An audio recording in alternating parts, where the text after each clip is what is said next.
Welcome back here, Coastal Daybreak here on the talk station, FM 107 and AM 1240. Today starts the early voting period for the special election for the 3rd District congressional seat, the one vacated with the passing of Representative Walter Jones Jr. And of the 17 Republicans running, one is Representative Michael Speciale. Good morning, Michael. How are you? I'm fine. How are you? It's good to have you on the show. I'm doing well, thank you. And let's talk a little bit about your candidacy. What made you decide to run this time? Oh, a lot of people asking me to do so. Mm-hmm. So I'd given it a lot of thought and decided it was the right thing to do at the right time. A lot of things need to be done up there. Okay. What would you bring to that to the legislative delegation from North Carolina that you think would be special, reason to vote for you?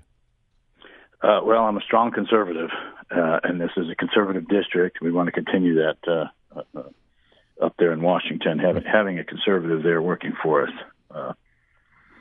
And I've got a good, strong background of being a fighter for what I believe is right, and that's a biggie right there. Do you think I've got experience? You're let's see if I have this right, 5 terms right now in the state legislature. Is that right? 4. 4. I'm in my 4th term. In 4th term. Okay, so what do you think that does to prepare you for Congress? Well, I understand. While the procedures may be slightly different up there, I understand how legislation works. I understand, have the benefit of having had to try and push legislation to convince other people to vote my way, vote for bills, vote against bills. Politics is 90% personality as far as I'm concerned. Mm-hmm. And so it's how you're able to work with other folks and get them to see it your way. From the North Carolina legislature to the U.S. Congress, again, a lot of people feel like freshmen or congressmen don't get a lot. They have to earn their way to get special benefits for their district. Do you see that differently? No, you really do. Again, though, it's personality. It's how well you're able to work with the leadership, how you're able to work with the other members, and what your ideas are and whether they're accepted, not accepted. There's a lot to it. It's not it's not rocket science, but it does take a lot of effort, a lot of personality. But you can get things done working with coalitions of like-minded people. Mm-hmm. And speaking of which, do you think there are some like-minded people in Congress you'd be looking forward to working with? You betcha. Most of the folks in the Freedom Caucus, most of your conservatives up there, and even ones that are not quite as conservative, there's still things that we can work on together. Do you think there's a better chance in the coming years, coming elections, that some of the more conservative members can take over more leadership posts? I do. If people start looking at who they're sending up there, everybody's dissatisfied with Congress and their performance, but then and everybody says when they do the polls, they say, well, these people have to go. But when you ask them, well, what about your congressman? Everybody says, oh no, he's fine. Mm-hmm. People have to start looking more objectively at who we're sending up there and the reasons for sending them up there, and we need to increase our expectations. Talking with Representative Michael Speciale, a member of the North Carolina State House, who is running for the special election.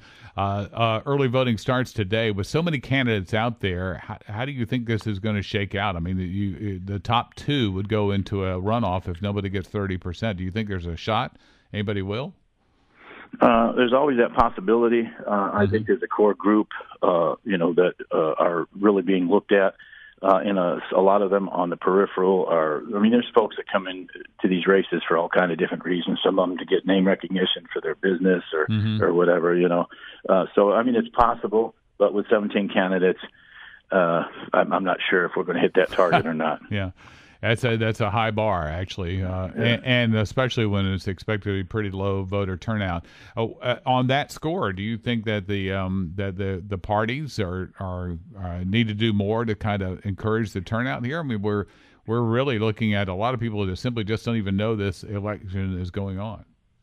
Well, you're exactly right. The parties to some degree are working out there in a lot of the counties, but you're right. The party it's their responsibility to help get the turnout and get people to the polls.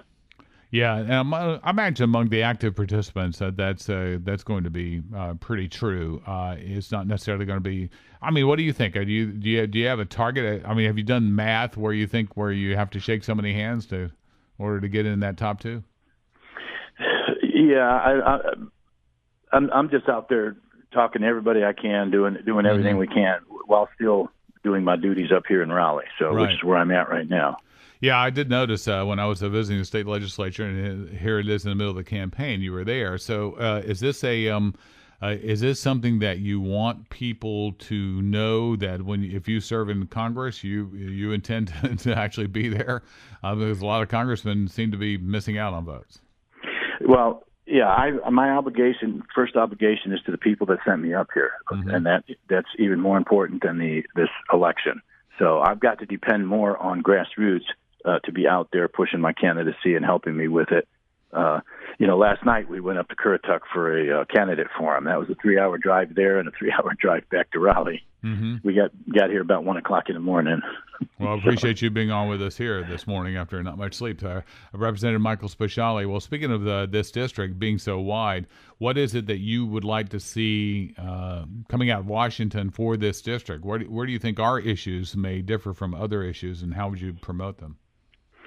Well, I don't know that our issues are any different. I mean, we've got certainly more agricultural issues here, but the health care and the economy and the national debt, it's all the same, and it all affects what we do here as well as everywhere else. Excuse me. And in the 3rd district, you'll have a number of military installations to represent. That's correct. So we have to fight to ensure that they don't end up on the BRAC list because they're very important to this area. Immigration is a big issue, and that affects this area as well. Do you think that the presidency of Donald Trump is something that is something you want to see secured in the next election, and that be part of what you would do in Congress? I'm sorry, I missed that. Would you be actively campaigning for President Trump, I think, in the next election? Oh, you betcha. Mm-hmm. You betcha. He's done a great job. People get caught up in personalities and tweets and things like that, but the bottom line is we hired him to do a job, and he's doing a fantastic job. He's doing everything he said he would do, and he's only limited on those things that he said he would do by what he requires, by what he needs Congress to help him with, and I want to be up there to help him get through those items. Okay, so do you see national issues mirroring some of the local issues? I do. I think a lot of what has to be done up there is going to affect a lot of what goes down here. Like I said, the economy, healthcare is a huge issue that's got to be resolved. That's a huge issue in North Carolina. Mm-hmm. Immigration, a huge issue in North Carolina. Certainly, we need the guest worker programs for our agriculture. On the other hand, we want to make sure that they're here legitimately. Right. So a lot of it ties in together. Okay. And where can people find out more about your campaign? I'm on Facebook, Speciale for Congress, and www.michaelspeciale.com on my website. Okay, michaelspeciale.com and Speciale for Congress on Facebook. Michael, thanks for joining us today. We appreciate it. Thank you for having me. This is Coastal Daybreak here on the Talk Station, FM 107 and AM 1240. More to come in a moment.